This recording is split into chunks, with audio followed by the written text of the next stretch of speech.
네, 반갑습니다, 여러분. 지선우입니다. 오늘은 엔비디아의 최신 실적과 앞으로의 주가 방향, 그리고 AI 버블 논쟁까지 한 번에 정리하는 시간 가져보도록 할 건데요. 엔비디아를 보유하고 계신 투자자분들과 들어갈까 말까 하고 고민하고 계시는 분들 모두에게 방향을 잡는데 오늘 영상이 꽤 도움이 될 거라는 말씀을 드리고요. 영상 마지막 부분엔 구독자분들을 위한 작은 선물도 하나 준비해 두었으니 오늘 영상도 집중해서 끝까지 시청 부탁드리겠습니다. 엔비디아의 실적 발표가 성공적으로 마무리되었습니다. 이번 3분기 매출은 570억 달러, 전년 동기 대비 65%가량 증가, 시장 예상치인 549억 달러도 가볍게 상회하고 주당 순이익도 예상치 1.25달러를 넘어선 1.3달러가 나와주었습니다. 그래서 어떤 일이 벌어졌냐? 정규장에서 이미 기대감으로 2.85% 상승 마감해야 하는데 실적 발표 이후 시간 내에서 추가로 5% 급등의 관련주들까지 줄줄이 동반 상승이 나와주었습니다. 브로드컴, AMD, 마이크론 같은 종목들에서도 시간 외에서 2에서 3%가량 튀어 올라주었죠. 시장 한마디로 AI, 최소한 엔비디아에서는 버블이 아니다 라는 결론이 나와주었습니다. 엔비디아를 둘러싼 핵심 질문은 이렇게 두 가지였습니다. AI 칩 수요 진짜 계속 유효하냐? 아니면 피크 찍고 꺾이는 거냐? 이것과 성장률 둔화되는 거 아니냐? 그럼 이 밸류에이션 견딜 수 있냐입니다.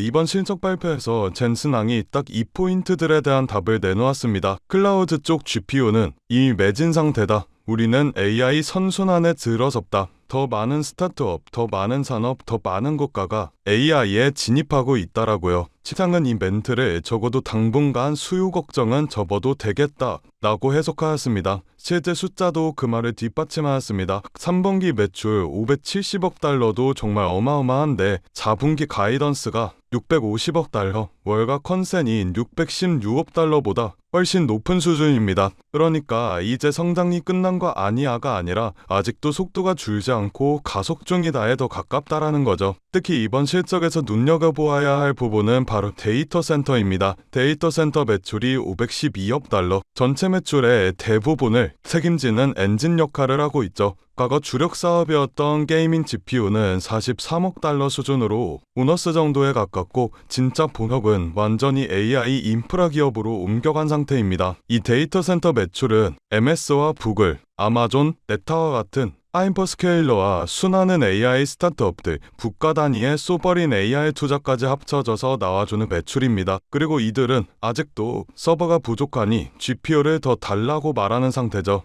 그래서 월가 애널리스트들은 AI에 대한 식욕은 끝이 없다라고 발언했습니다. 엔비디아는 당장 1, 2분기용 칩을 파는 게 아니라 내년, 내후년 물량까지 완판이 되어버린 회사가 되어버린 거죠. 엔비디아의 실적 발표로 인해 AI 버블론이 종식되고 있습니다. 만약 이번 매출이 기대치를 미치지 못하거나 가이던스가 약하거나 젠슨한 입에서 수요가 살짝 둔화된다라는 말들이 나와 주었다면 그 순간부터 AI 버블이라는 단어가 시장을 뒤덮고 기술주 전체가 크게 하락하였을 겁니다. 하지만 결과는 매출, 이익, 가이던스는 트리플 비트, CEO의 발언은 AI 선순환, 수요 폭발, GPU 매진이라는 말들이 나와주었습니다. 그러니 시장에서는 완벽한 실적과 전망, 연말 랠리로 가는 길이 열렸다와 같은 시장평들이 나와주게 된 겁니다. 버블 논쟁은 당연히 당분간 존재하겠지만 최소한 엔비디아 숫자만 놓고 보면 아직은 버블 붕괴 시그널이 아니다라고 해석할 수가 있습니다.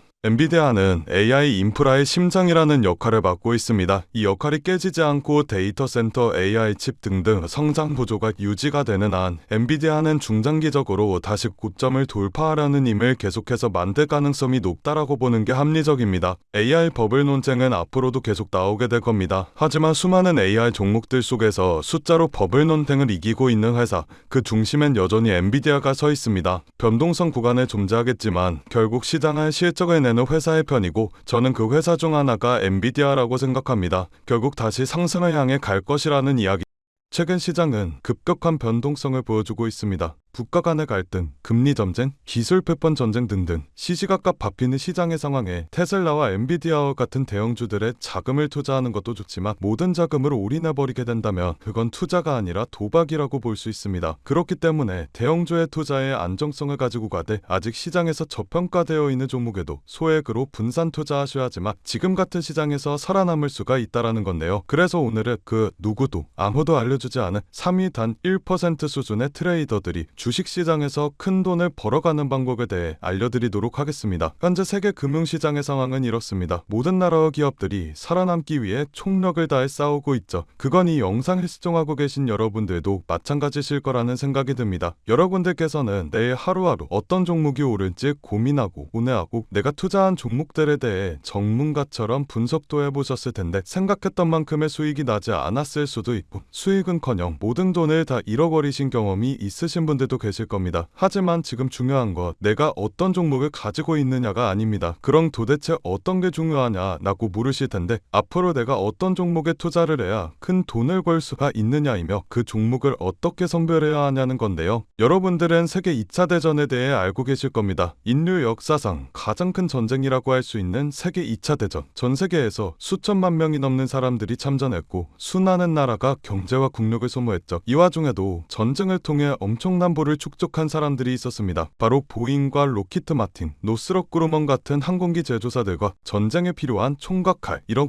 군수물품들을 제공하는 사업가들이 큰 돈을 벌어갔죠. 이 예시로 알 수 있는 점은 전쟁에 직접적으로 참여해 패배라는 리스크를 안고 있는 나라들보다 전쟁에 간접적으로 참여해 리스크 없이 물건만 대량으로 판매하면 끝나는 사업가들이 훨씬 더 안정적이고 큰 수익을 벌어갔다라는 점입니다. 정리하자면 테슬라와 엔비디아와 같은 기업들에 투자를 하는 것도 좋지만 테슬라와 엔비디아라는 기업들이 사업을 할 수 있게끔 뒤에서 조용히 도와주고 있는 이 서포터 기업들에 투자를 하게 된다면 더 큰 수익과 안정성을 얻을 수가 있다라는 말인데요. 여러분들 지금 주식시장은 새로운 전쟁터입니다. AI 패권 전쟁이죠. 미국, 중국, 유럽, 심지어 한국까지 모두 AI라는 새로운 무기를 차지하기 위해 치열하게 싸우고 있습니다. 기업들도 마찬가지죠. 우리가 알고 있는 테슬라, 엔비디아, 그리고 구글과 마이크로소프트까지 모두가 AI 전쟁에서 살아남기 위해 앞다투어 자원을 쏟아붓고 있습니다. 그러니 테슬라와 엔비디아에 투자해라 라는 말씀을 드리려는 게 아닙니다. 대다수의 사람들의 시선은 늘 이런 대형주에만 쏠려 있습니다. 하지만 제가 방금 말씀드렸죠. 전쟁터에서 큰 돈을 벌게 된 사람들은 장군이나 병사가 아니라 무기를 판 기업들이 승자였다고요. 엔비디아는 지난 1년 동안 54% 정도 상승하였습니다. 그런데 엔비디아의 AI 서버 상태들을 실제로 연결해주는 아스테라랩스는 같은 기간 300, 400%가 넘게 상승했는데 이는 엔비디아 상승률의 6배입니다. 아스테라랩스는 데이터 센터 안에서 서버와 엔비디아의 GPU를 연결하는 고속 인터커넥트 칩을 납품하는 기업인데 엔비디아 서버 수요가 폭발하면서 직접적인 수혜를 받아 상승하는 모습을 보여주었죠. 또한 칩을 파는 회사인 엔비디아와 달리 그 칩을 활용해 서비스를 팔아서 매출을 뽑는 구조를 가지고 있는 코어위브라는 회사는 엔비디아 GPU를 대량으로 사들여 AI 전용 클라우드 데이터 센터를 운영하는데 이 기업도 마찬가지로 엔비디아가 54% 정도 상승해 주었을 때 IPO 이후 불과 한 달 만에 200% 수익을 기록했습니다. 결국 대장주들이 오를 때 그보다 더 높은 상승률을 기록해준 기업들은 다름 아닌 테슬라나 엔비디아의 파트너 기업들이라는 점인데요. 또한 현재 시장에서는 아스테라랩스나 코어위버와 같은 기업들처럼 핵심 파트너 기업으로 자리 잡고 있지만 아직 빛을 보지 못한 대장주들에게 가려진 저평가된 기업들이 많이 남아있는데 오늘 제가 소개해드릴 기업은 수많은 기업들 중에서도 더욱 돋보이는 기업이며 AI 반도체 기술의 핵심이라고 불리는 기술들을 가지고 조금씩 몸집을 키워나가고 있습니다. 오늘 제 영상을 끝까지 시청해 주셔야 하는 이유가 바로 여기서 나옵니다. 여러분들 현재 AI 산업은 무섭게 상승하고 있습니다. 2014년부터 2020년까지 120배가 넘게 상승하는 모습을 보여주었으며 지금부터 10년 뒤 2035년에는 약 1700%가 넘게 상승할 것으로 예측이 되고 있는데 AI가 단순 트렌드가 아닌 세대를 관통하는 기술 혁신이자 장기 성장 산업이기 때문입니다. 그렇기 때문에 우리가 이 기업에 더 집중을 해야 된다라는 말인데 지금부터 소개해드릴 기업은 2025년 우리가 경제적 자유에 더 가까워질 수 있는 남들이 부러워하는 최고의 부자가 될 수 있는 마지막 기회가 될 것으로 보입니다. 알아본 결과 월가의 금융기관들 그리고 해외 트레이더들은 이미 매집을 하고 있으며 지금 가격 대비 100배, 1000배 아니 그 이상의 가격도 가능할 것으로 보입니다. 이번에 엔비디아 엔비디아나 테슬라뿐만 아니라 여러 반도체 기업에서도 러브콜이 들어오며 AI 산업의 기둥이라고 불리우는 대장 기업들마저도 이 회사의 행보를 주목하고 있는 상황입니다. 제가 소개해드릴 오늘의 기업은 AI가 돌아가도록 뒤에서 인프라를 제공하는 기업입니다. AI를 학습시키는 데는 수천 개의 GPU가 필요하고 그 GPU가 돌아가려면 엄청난 전력과 냉각 장치가 필수인데 이 기업은 바로 이 부분을 책임지고 있습니다. 쉽게 말해 AI라는 전쟁터에서 기지를 짓는 역할을 하고 있는 거죠. AI 데이터 센터의 가장 큰 문제는 전력과 열입니다. GPU가 몰려있는 서버는 엄청난 열을 발생시키고 이걸 제대로 시키지 못한다며 작동이 멈춰버리는 불상사가 일어나게 됩니다. 이 기업은 자체 개발한 액체 냉각 솔루션과 스마트 전력 관리 시스템으로 기존 센터보다 30% 이상 전력 효율을 높이고 냉각 비용을 절반으로 줄이는 데 성공하게 되었습니다. 이 기술력 덕분에 글로벌 빅테크 회사들이 이 기업의 시설을 우선적으로 선택하게 되었죠. AI 산업이 커지게 될수록 데이터 센터에 대한 수요도 비례해서 늘어나게 될 수밖에 없습니다. AI가 성장할수록 이 기업과 같은 인프라 기업은 반드시 따라 성장할 수밖에 없다는 이야기인데요. 지금 이 기업은 단순히 데이터 센터만 짓는 기업이 아닙니다. 자체 개발한 AI 최적화 전력 관리 시스템을 통해 전 세계 전력 회사와 협력하고 있고 향후 5년 내 글로벌 주요 거점 도시에 20개 이상의 신규 센터를 짓겠다라는 발표를 하였으며 올해 안에 전체 서버 용량을 2배로 늘릴 계획이라고 합니다. 전문가들은 앞으로 AI 시장이 매년 30%씩 성장할 것으로 보는데 이 기업은 AI 생태계에서 없어서는 안 될 인프라를 담당하기 때문에 월가와 기득권층 세력들은 엔비디아와 함께 가야 할 회사라는 평가를 내리기도 하였는데요. 결국 이 기업이 AI 시대에 필수 인프라를 독점하게 될 수도 있다는 가능성이 커지며 10년, 20년 뒤에는 엄청난 성장을 기록해 줄 것으로 보입니다. 시장의 흐름과 타이밍만 잘 맞춰진다면 1만 배, 2만 배, 그 이상도 폭등할 것으로 예상하고 있는데 단돈 1만 원만 넣어두시더라도 1,000만 원, 10만 원을 넣어두시면 1억 이상이라는 수익 가능성을 예측할 수 있기 때문에 수익은 충분히 기대해 보실 만하다고 말씀드릴 수가 있습니다. 다만 제가 지금 영상에서 이 기업의 이름을 공개하고 싶지만 그러지 못하는 이유가 있습니다. 제 영상을 무단으로 도움하고 저를 삭칭하고 심지어 종목을 팔아 돈을 버는 업자들이 있기 때문에 제가 따로 구독자의 심지 확인하고 정보 넘겨드리도록 하겠습니다. 기업 정보만 넘겨드리냐? 아니고요. 제가 수년간 트레이딩 생활을 해오며 쌓아온 정보와 팁들 PDF 파일 첨부해서 같이 보내드리고 있습니다. 모든 과정은 전부 무료로 진행되고 있으니 걱정하지 마시고요. 참여하시는 방법은 간단합니다. 영상 아래 하단에 더보기 버튼을 누르시면 파란색 링크가 하나 나오게 됩니다. 이 링크에 들어가셔서 간단한 설문조사를 진행하신 후 전송 버튼 눌러주시면 제가 업자인지 아닌지 확인 후에 빠르게 정보 넘겨드리고 있는데 저 지선우는 절대 금전 요구 없으니 누군가가 저를 삭칭해서 금전 요구를 한다면 바로 차단하시고 신고 부탁드리겠습니다. 여러분들이 이 종목을 받고 투자를 하지 않는다고 하시더라도 이 종목을 받아서 공부하시고 알아두시는 것만으로도 여러분들의 투자 인생에 있어서 정말 큰 도움이 될 거라는 생각이 듭니다. 돈이 되는 것도 아니고 선택은 여러분들이 하시는 거니까요. 오늘 제가 준비한 영상은 여기까지입니다. 영상 시청해주셔서 감사드리고요. 저는 다음 영상에서 더 알찬 내용을 가지고 인사드리도록 하겠습니다. 감사합니다.